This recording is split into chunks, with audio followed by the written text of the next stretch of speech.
আসসালামু আলাইকুম ওয়া রাহমাতুল্লাহি তাআলা ওয়া বারাকাতুহু। সম্মানিত সুধী, আমি আপনাদের সামনে আজকে এমন একটি দোয়ার কথা বলবো যে দোয়াটি পূর্ণ তাওয়াফ করার সময় পড়তে হয়।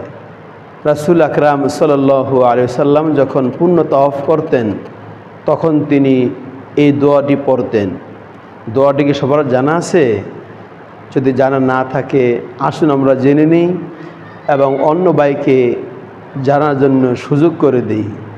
দোয়াটি হলো লা ইলাহা ইল্লাল্লাহু ওয়াহদাহু লা শারীকা লাহু লাহুল মুলকু ওয়া লাহুল হামদু ওয়া হুয়া আলা কুল্লি শাইইন কদির। অর্থ হলো আল্লাহ ছাড়া কোনো ইলাহা নাই, তিনি অদ্বিতীয় এবং তার কোনো শরীক নাই। বিশ্বময় তার রাজত্ব, আধিপত্য এবং সকল প্রশংসা তারই জন্য এবং তিনি সর্বশক্তিমান। সুবহানাল্লাহ।